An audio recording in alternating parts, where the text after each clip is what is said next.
O jogo da vida explicado pelo Tao, o louco, o herói.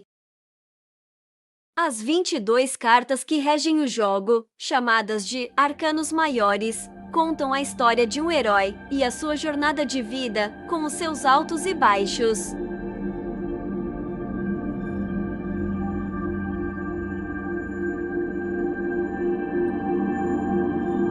Na vida teremos várias fases diferentes e, por vezes, repetitivas. Podemos ficar abatidos, enfraquecidos e desencorajados. Teremos dificuldade em entender as repetições, os retrocessos e os fracassos.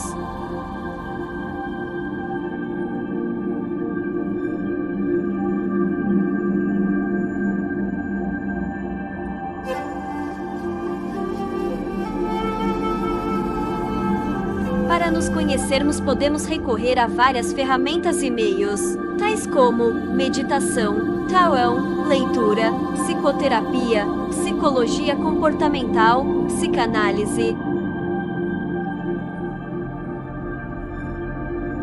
O conhecimento de si distingue-se do conhecimento de outras coisas, as coisas exteriores, por ser imediato. Pode-se dizer que o autoconhecimento é fruto da introspecção. Uma boa ferramenta para o autoconhecimento é o Tao, muito mais que um simples jogo de cartas.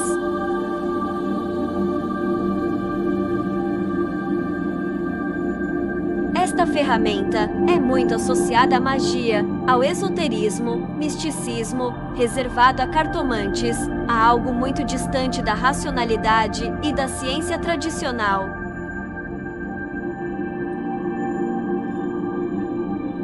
O Tao nada mais é que um conjunto de cartas que reflete vários aspectos da natureza humana.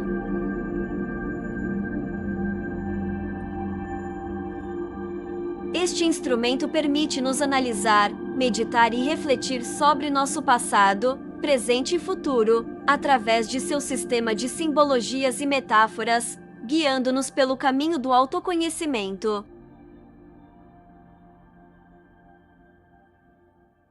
A realidade é que todo o simbolismo das cartas está próximo ao nosso cotidiano. Em diferentes épocas, foram várias as personalidades que perceberam este fato, tais como Kwon Yon, famoso psicoterapeuta. Yon estudou muitos conceitos e cunhou muitos termos que hoje são amplamente conhecidos.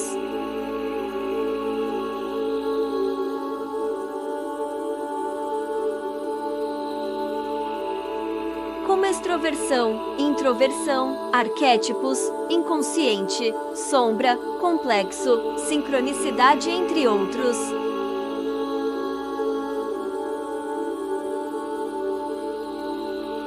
Yuen descreveu os símbolos do Tao como arquétipos do inconsciente coletivo, ou seja, tudo que habita a parte mais profunda do nosso ser.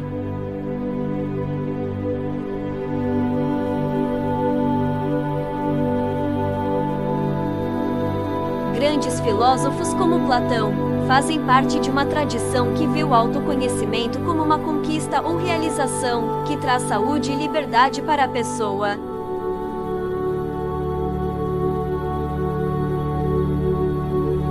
Esse projeto ético tem suas raízes no dito do Oráculo de Delfos, que tanto influenciou Sócrates: conheça a ti mesmo.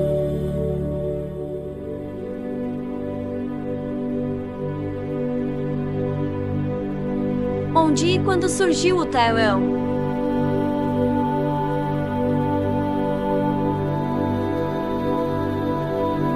Existe a teoria que foi criado pelos ciganos, que nasceu na Itália ou que teve origem entre os mistérios do Antigo Egito e que migrou pelo mundo com o povo cigano.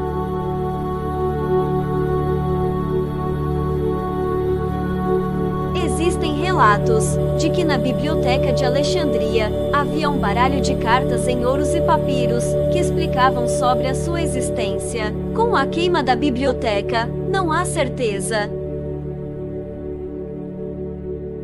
Não existe uma certeza, e na verdade, nem importa assim tanto, diante da grandeza que representa. cada carta e a capacidade de transformação que pode promover em nossa vida. A teoria tradicional é que surgiu na Itália, no século XIV, como um simples jogo de cartas, para divertir as famílias ricas e nobres.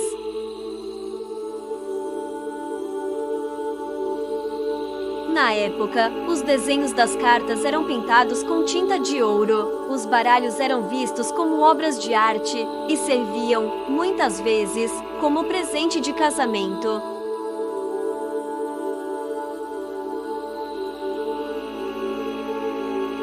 Só no século XVIII, em escolas ocultistas da Europa, é que começou a ser utilizado para fazer adivinhações e previsões futuras.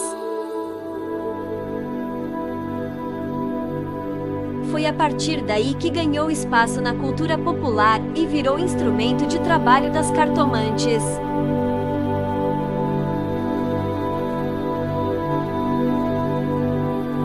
Não existe nenhuma prova histórica de que isso seja verdade, mas é muito provável que o Tawon seja mesmo muito antigo, já que, desde a antiguidade, imagens e símbolos eram frequentemente usados para iniciações religiosas.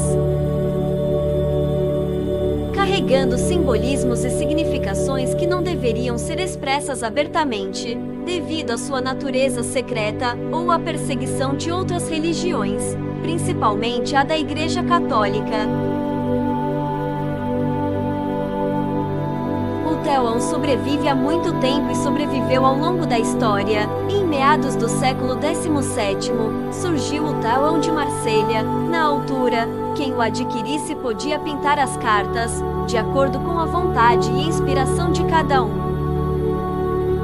Figuras importantes, como Kurt Gebelin, deram-lhe uma nova roupagem, intelectualizou esses trunfos e, posteriormente, ocultistas e filósofos de autoridade, como Waite, Eliphas Levi e Coalwyn. Os oráculos falam muito mais sobre nós do que podemos imaginar. Eles fazem parte do inconsciente coletivo, dentro da estrutura humana.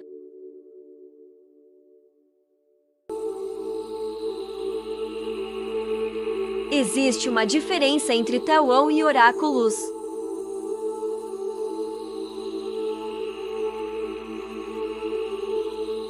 O Tawon é um tipo de oráculo, mas existem algumas regras sobre eles. No caso dos oráculos, eles são mais fluidos, podem representar qualquer tipo de conteúdo.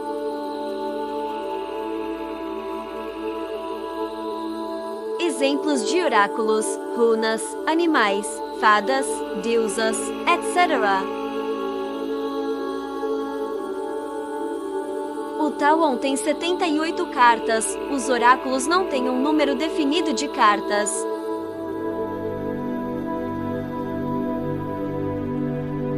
O baralho tradicional é constituído por 78 cartas, separadas em dois grupos de arcanos, maiores, que são 22 cartas, e menores, 56 cartas. Existem várias versões de baralhos, mas o significado das cartas é quase sempre o mesmo.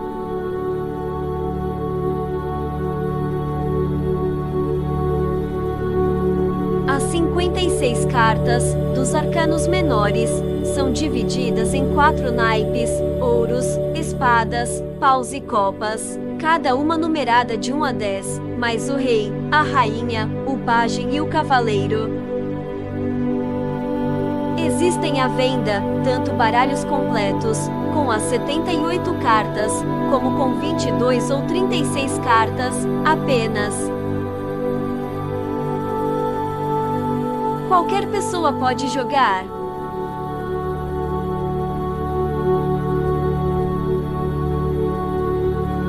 Sim, pode ter o seu, ou seus próprios, baralhos e oráculos. Existem vários à venda, e vêm sempre acompanhados com livros, que explicam tudo.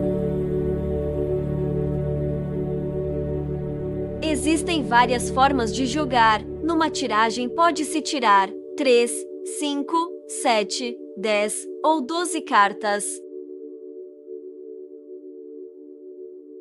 Para iniciantes, a dica é começar por 3 cartas, uma para cada área da vida, como relacionamento, trabalho e um outro assunto, ou 3 cartas para a mesma situação, divididas em pontos positivos e negativos. A jornada do herói.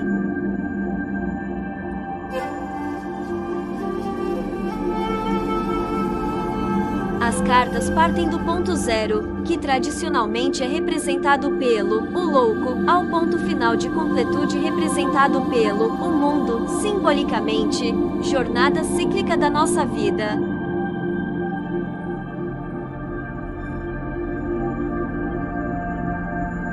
A jornada do Tao chama-se a jornada do louco, porque ele é representado em cada uma das cartas. O louco é a personagem que vai fazer a jornada e vai se transformando ao longo dos arcanos. Cada carta do arcano maior pertence a um estágio dessa jornada. Assim como o louco, ao longo da nossa vida percorremos um caminho muito difícil, que nos traz bagagem de vida. Depois de todo o trajeto, podemos libertar a bagagem pesada e ficar só com o conhecimento adquirido. O conhecimento significa iluminação em última instância de uma ideal, porque na prática, vamos fazer essa jornada inúmeras vezes e não vamos alcançar a iluminação propriamente dita, não vamos alcançar o Nirvana. Mas de uma forma ideal, esse é o objetivo de toda alma aqui na Terra, ascender espiritualmente, encontrar a iluminação espiritual.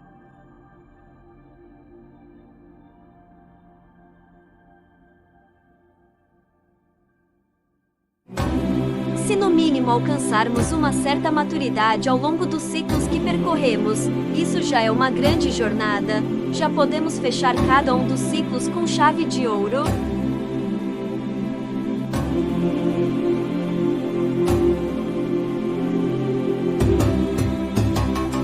Os ciclos que nos cercam, reconstrução, evolução, retorno, sem fim ou começo.